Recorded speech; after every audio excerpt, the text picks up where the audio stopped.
Под мотото Реалноста режира почна 9-то издание на Македокс, фестивал на креативен документарен филм од 16 до 23 август.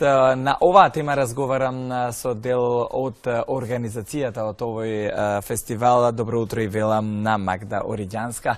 Добро ви утро и добро ни дојдовте. Добро утро, ви благодарам за поканата. 70 филмови и уште толку гости се присутни на овогодишното издание на Македокс. Многу возбуда, многу убави моменти досега помина, ни остануваат уште неколку дена до крајот. Впечатоците од отварањето ќе ве молам. Да, точно така. Значи фестивалот се отвори на 16 август и ќе трае во наредните 3 дена. Затворањето и свеченото доделување на наградите на 23 август. Отворањето помина одлично и буквално, значи, исто како нашето мото, реалноста режира, што сакам да кажам со ова, дека иако не очекувавме заврна дожд, и на почетокот може тоа изгледаше доста неповолно за отворање на еден фестивал каков што е Македокс, на кој што има многу гости, многу публика, дури музички концерт, но точно пред да треба официјално да го отвориме фестивалот, дождот се стиши и се помина како што помина во најдобар ред. Да. Одлично. Споменав дека многу гости оваа година, исто толку многу филмови. Ќе споменеме ли некои од оние најатрактивните и се разбира некои кои што више се вратија и со награди од други меѓународни фестивали? Да, точно така. Значи, оваа година имаме 70 филмови, од чии што режисери се со нас тука на фестивалот, не на сите, но на одреден дел. 30 на од нив се со нас.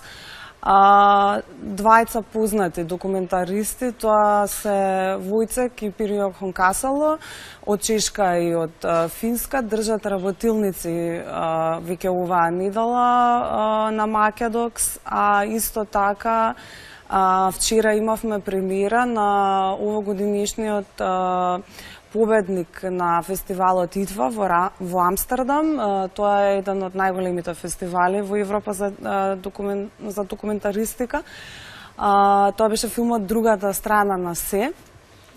За жал, режисирката, тоа е Мила Турајлич, и протагонистката во филмот не успеа да дојдат, но беше тука продуцентката на филмот со која што имавме доста плодна дискусија.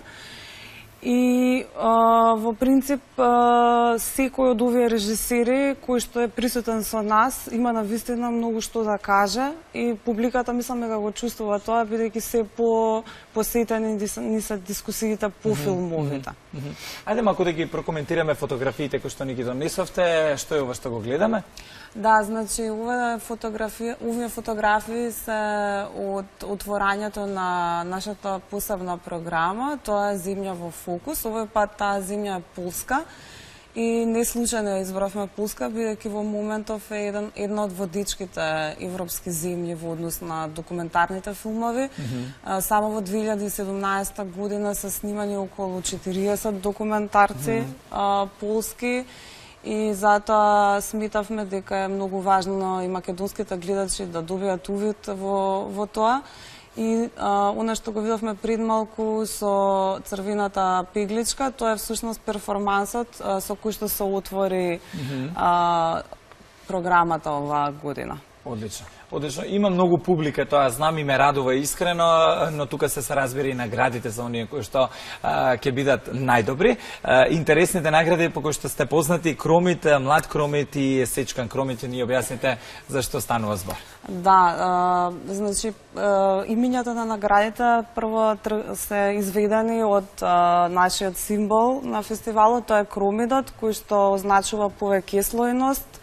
А тоа е еден од главните постулати на документаристиката, бидејќи се подразбира дека секогаш она што го гледаме може да открие нешто друго и тоа нешто друго и така понатаму. Кромит наградата ја доделуваме за најдобар филм во главната програма, Млад Кромит ни е за нови автори, значи филмови на нови автори, додека Сечкан Крумит е напунува награда од пред година-две и таа се однесува на кратките документарци. Значи ја доделуваме на најдобар краток документарец. Так, кога станува збор за Полска, земјата во фокус оваа година многу бројни документарци како што споменавте, каде е Македонија тука, можеле ли да направиме една паралела како стои македонската кинематографија во однос на ова прашање, кога станува збор за документаристиката? Па, иако можеби квантитативно не можеме да се споредуваме со Полска како земја во однос на продукцијата на документарци, сметам дека Македонија е на многу добар пат во однос на развој на документаристиката, бидејќи од година во година го побива митот дека македонските документарци се нешто репортажно, долго здодевно и продуцира доста интересни, креативни документарци, а доказ за тоа беше ланскиот филм Avec l'amour на Атанас Георгиев и Илија Цвитковски, кој што верувам дека голем број од гледачите знаат, направи стварно голем бум на европските фестивали. Така што мислам дека и во најава се мислам слични вакви документарци веќе ќе ги погледнете во наредните години, така што мислам дека сме на добар пат. Има доста млади режисери кои што се препознаени од постара генерација на продуценти, филмски работници и се под добро водство да остварат квалитетни проекти. Така, вие долги години сте во Македокс во оваа манифестација. Кој е оној филм кој што можеби ви оставил на вас најголем впечаток, кој што можеби го разбудил уметничкото во вас или пак можеби според публиката македонска најмногу реагираше на истиот? Па, јас лично не би можела да издвојам, ќе ми треба малку време, бидејќи доста филмови имам погледнато за среќа за време на Македокс, да. Иако имало години во кои што не сум имала време да погледнам повеќе од еден-два. Сметам дека лани, конкретно баш овој македонскиот Avec l'amour направи, дури можам да кажам, еден пресврт кај публиката, односно донесе многу публика на фестивалот и ја зголеми посетеноста, така што мислам дека видовме тогаш публика која што беше горда дека ете некој дека гледа свој продукт кој што е толку добро направен и тоа се расшири како муабет меѓу луѓето и Македокс си доби нова публика. Инаку мислам дека во однос на годинишната програма добро е да се издвои премиерата на филмовите кои ќе бидат задутре и ги канам гледачите да дојдат да ги погледнат овие три филма. Тоа се филмови на многу млади луѓе кои имаат по 17-18 години и тие беа дел од нашата школа за млади документаристи, Доку Николци. Доку Николци произведува филмови кои што се бават со сериозни општествени прашања и дури не изненадија со сериозниот пристап со оглед на возраста што ја има, така што ја повикувам публиката да дојде да ги погледне филмовите на 21 август во Музеот на современа уметност и во Куршумлијан. Авторите ќе бидат, значи Доку Николци ќе бидат таму и ќе можете и да дискутирате со нив по завршувањето на Одлично. филмовите. Продолжува ли таа програма или таа школа за млади и годинава? Да, веќе имавме, значи, една фаза на менторство кое што се одвиваше за време на патувачкото кино на Македокс.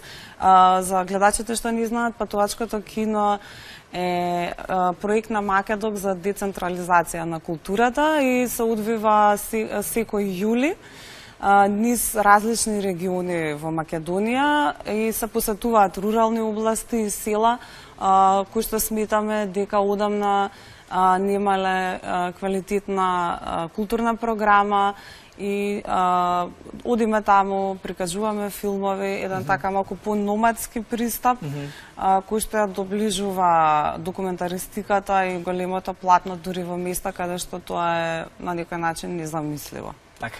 Магда, ќе го заокружиме разговорот светски, затоа што и фестивалот на вистина е светски, имате гости од Индија, од Исланд и од каде уште не. Од Бразил, Од Бразил и така.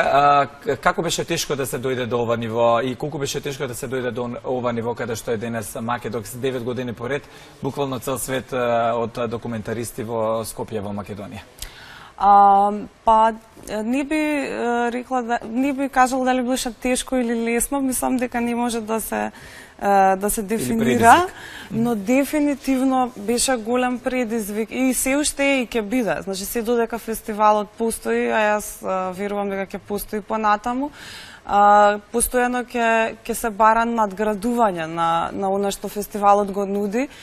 А сето тоа е поттикнато од луѓето кои што работат на тој фестивал. Тоа се големи влюбеници во филмот и вредни луѓе кои што многу се посветени на тоа да направат едно културно јадро во Македонија кое што ќе промовира содржини што ќе се носат со културните содржини кои во моментов се нудат на сите фестивали во светот и многу ми е драго што последниве 2-3 години на вистина докажаа дека Македокс прирасна во еден интернационален фестивал.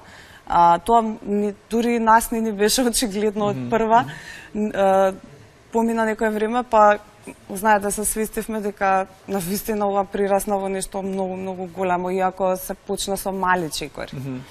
Јас ви посакувам многу успех понатаму и многу среќа. Посакувам уште многу изданија пред вас и полни сали публика или на отворено каде и да ги правите. Ќе се видиме веќе во некоја наредна прилика. Благодарам.